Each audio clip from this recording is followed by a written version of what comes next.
La célèbre place de Jaude au centre-ville de Clermont-Ferrand nous fait marcher, le savez-vous, sur le cratère d'un jeune volcan d'1,5 km de diamètre, 260 000 ans. Il subsiste aujourd'hui du cataclysme les vestiges d'un très bas cône volcanique de 25 mètres de hauteur, la butte de Clermont, dont les hommes creusent le tuf depuis les temps gallo-romains pour agrandir leur ville. C'est un matériau qui est stratifié. On voit des couches plus claires, des couches plus sombres, qui correspondent à différentes phases de l'éruption. On pense que la butte de Clermont s'est formée en quelques jours à peine. C'est un matériau qui est suffisamment compact pour tenir sans qu'on ait besoin de l'étayer. On voit des voûtes là ici qui sont taillées dans le matériau, qui sont non étayées, et suffisamment tendre pour qu'on puisse le creuser à la pioche pour faire des caves. On a quelques exemples de caves d'époque gallo-romaine, mais le plus gros du creusement des caves s'est fait à l'époque médiévale et jusqu'au XIXe siècle à peu près. Quelle fut précisément l'utilisation des caves depuis les temps gallo-romains?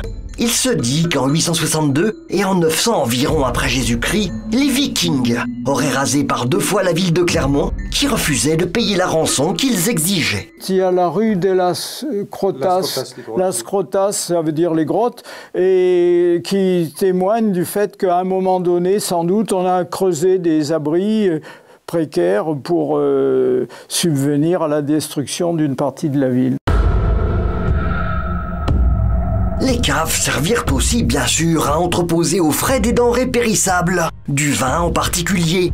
L'Auvergne devait seule abreuver Paris dans le dernier tiers du XIXe siècle, pour se retrouver 3e région viticole de France en 1885. Ça a été l'époque où le phylloxéra a dévasté les vignobles du Midi, du Bordelais, alors que l'Auvergne était restée à l'abri. Donc on a intensifié la culture de la vigne et on a creusé de nouvelles caves et on a stocké de plus en plus de vin puisque c'était le dernier endroit où on pouvait faire du vin en quantité. Devant moi, on voit ce qu'on appelle des chantiers, c'est-à-dire des supports ici en maçonnerie sur lesquels on alignait les barriques transversalement. Tout prit malheureusement fin en 1910, lorsque le phylloxéra anéantit à leur tour les vignes auvergnates. Il fallut attendre les années 40 pour que les caves trouvent une autre importante utilité, l'affinage des fromages d'Auvergne.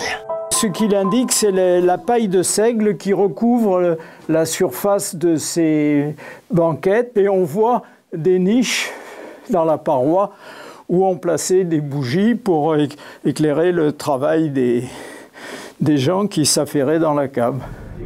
Ce sont aujourd'hui les amis des caves du Vieux Clermont qui nous encouragent à leur préservation. Un livre s'écrit pour que nous en retrouvions toute l'histoire, illustré des photos, des splendides vestiges retrouvés, pour le bonheur d'étreindre les fabuleuses racines de notre ville.